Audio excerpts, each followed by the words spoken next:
urgen dan prioritas untuk bisa diselesaikan. Kelima ini salah satunya, yang kedua adalah perda perubahan ya. Badan Musyawarah DPRD Lombok Utara mulai melaksanakan rapat perihal agenda kegiatan pada tahun 2022. Rapat BAMUS yang dilaksanakan di ruang sidang DPRD Lombok Utara pada Rabu 29 Desember 2021 ini juga dihadiri oleh pihak eksekutif. Rapat BAMUS dihajatkan untuk membahas agenda kegiatan kedewanan selama masa sidang 1, yakni Januari hingga April tahun dinas 2022. Di antaranya rapat paripurna, rapat Bapemperda, dan sebagainya. Adapun raperda yang tertunda pada tahun 2021 untuk prioritas tahun 2022 yakni Raperda tentang pengelolaan keuangan daerah, Raperda tentang pembentukan produk hukum daerah, Raperda tentang penyelenggaraan kepariwisataan, Raperda tentang RT RW Kabupaten Lombok Utara tahun 2022-2024, Raperda tentang retribusi persetujuan bangunan gedung, Raperda tentang pelestarian tradisi dan budaya daerah. Selain itu pula ada 12 raperda usulan eksekutif serta 2 raperda usulan DPRD yang akan dibahas pada tahun 2022. Sebagaimana tercantum pada program pembentukan peraturan daerah tahun 2022. Perda inisiatif dari pemerintah daerah dan 2 rancangan perda inisiatif legislatif. Dan untuk masa sidang pertama Januari sampai April, rencana kami akan mengajukan 5 rancangan perda pimpinan. Jadi pertama terkait masalah penyertaan modal pemerintah Kabupaten Lombok Utara pada PT Bank NTB Syariah. Yang kedua terkait perubahan Perda Nomor 6 2014 tentang retribusi perpanjangan izin mempekerjakan tenaga asing. Ini perintah dari Undang-Undang Cipta Kerja pimpinan. Yang ketiga, Raperda tentang penyelenggaraan perizinan berusaha. Yang keempat, Raperda tentang pengelolaan dan pengembangan sistem drainase. Dan yang kelima, penyertaan modal pemerintah Kabupaten Utara pada PDAM Ametra Daya Lindung. Jadi ada 5 prioritas yang akan coba nanti kami ajukan di masa sidang pertama DPRD Kabupaten Lombok Utara, karena kita melihat dari pembagian 12 raperda ini tidak menutup kemungkinan juga nanti ada raperda yang diajukan di luar Praperda pimpinan, karena ini sebagai tindak lanjut dari Undang-Undang Cipta Kerja, di mana surat edaran Mendagri mengingatkan kita semua, dan kedua Bapemperda juga beberapa kali diundang oleh kementerian secara virtual, disampaikan bahwa terkait dengan pelaksanaan Undang-Undang Cipta Kerja ini dapat diajukan di luar Bapemperda.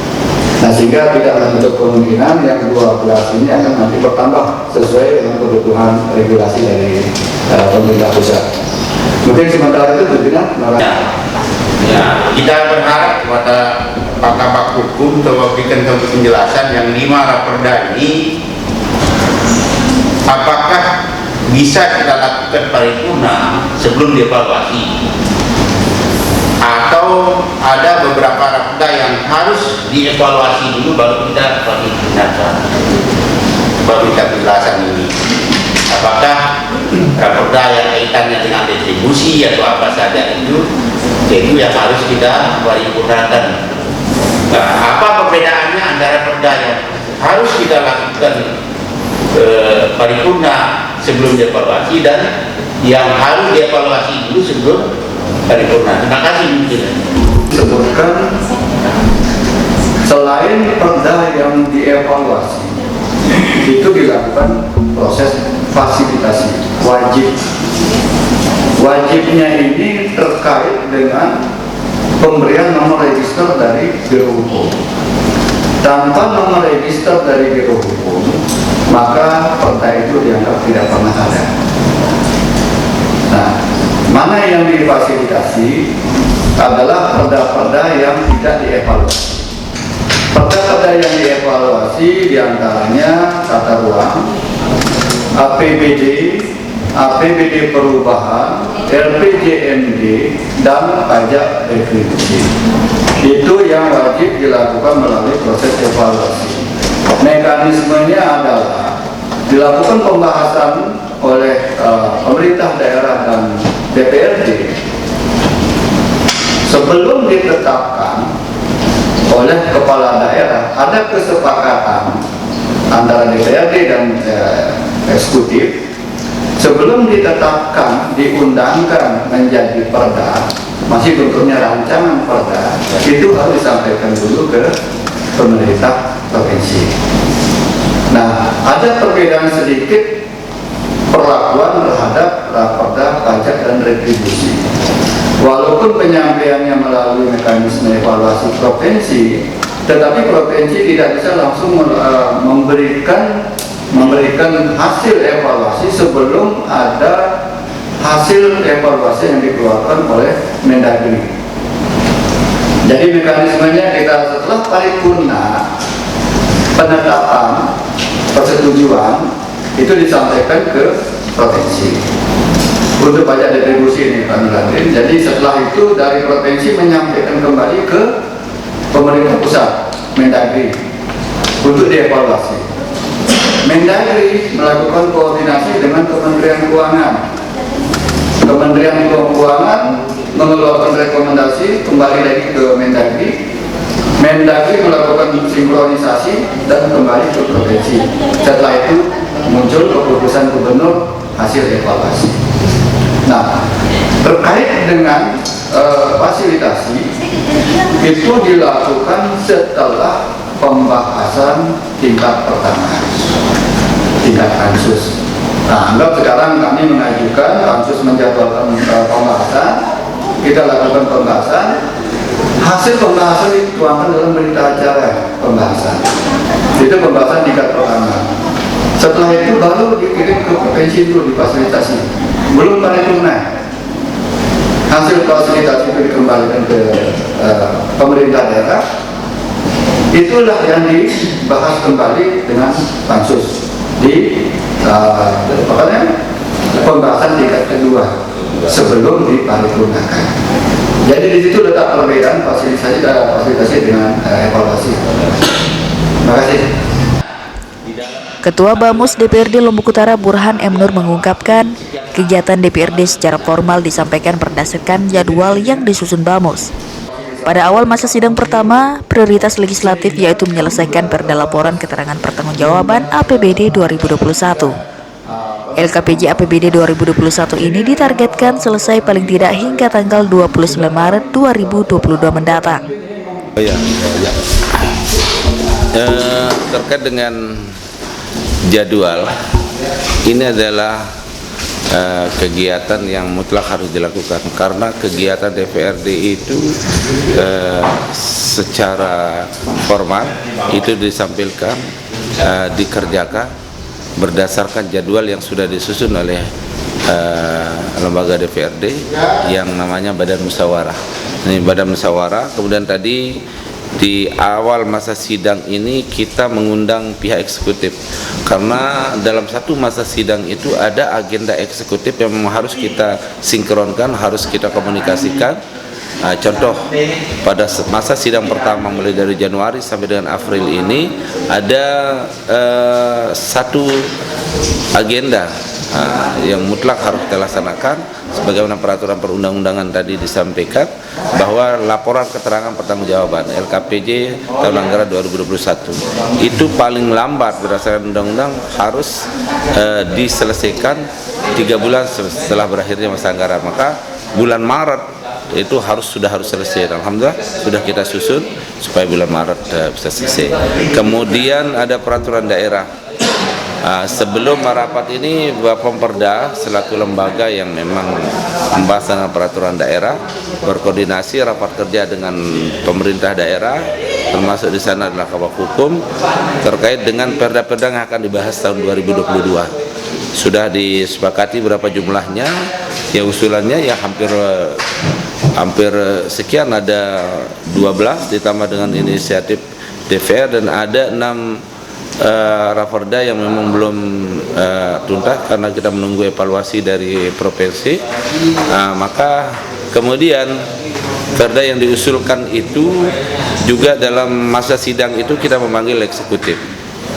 Dari semua usulan eksekutif ini mana yang paling urgent, mana yang dianggap skala prioritas, itu yang harus kita selesaikan terlebih dahulu. Tadi sudah disampaikan oleh Kabak Hukum ada 5 perda, tetapi berdasarkan dinamika kita, kemudian kemampuan keuangan juga sekarang ya refocusing dan lain sebagainya, maka mungkin dalam masa sidang pertama ini kita akan membahas 3 buah raperda.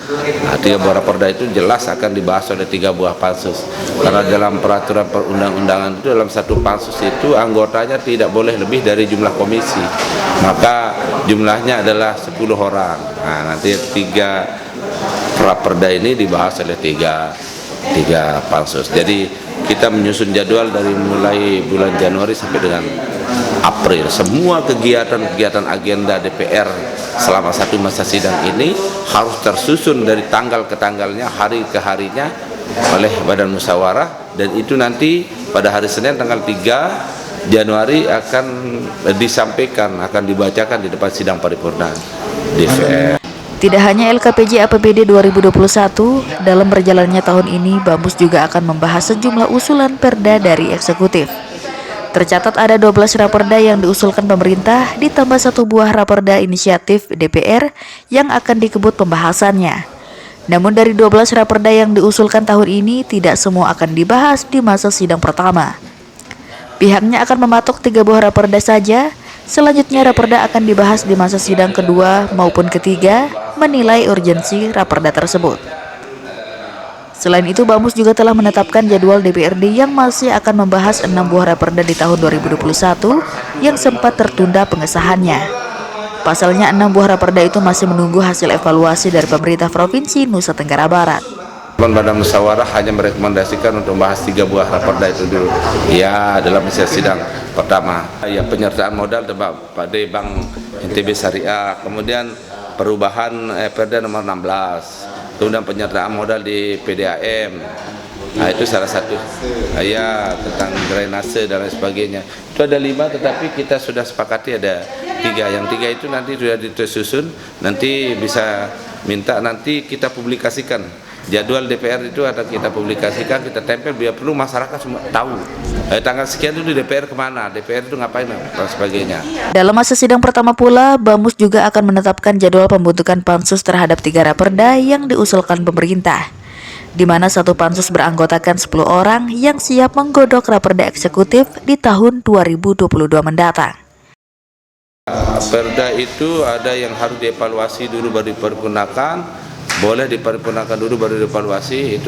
Itu ada 2 bentuknya, tadi sudah dijelaskan oleh bagian hukum. Kayak perda yang harus dibahas dulu, diparipurnakan, baru dievaluasi, setelah dievaluasi dibahas lagi. Itu kapan dibahas itu Pak? Apanya? Setelah yang berarti masa sidang kedua Pak. Oh ya, masa sidang kedua kalau APBD perubahan dan lain sebagainya. Ini pokoknya agenda pokok pada masa sidang pertama ini adalah perda, ini usulan eksekutif, sama LKPJ lapor penanggung-jawaban kepala daerah untuk anggaran tahun 2021 harus selesai paling lambat bulan Maret. Tapi tadi disusun dan jadwal itu Maret tanggal 29 kalau tidak salah kita sudah bisa selesaikan. Sudah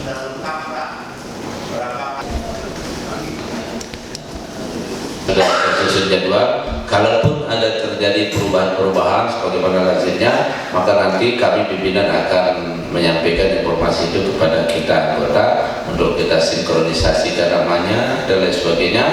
Maka dengan demikian rapat pada musyawarah sudah menyusun jadwal dalam satu masa sidang. Maka jika tidak ada lagi hal-hal yang perlu kita bicarakan, maka saya mohon izin kita tutup rapat pada musyawarah ini dengan sama-sama melepaskan hamdalah. Alhamdulillahirabbil alamin. Billahi taufiq wal hidayah. Assalamualaikum warahmatullahi wabarakatuh. Dari Lombok Utara, tim liputan Samalas TV mengabarkan.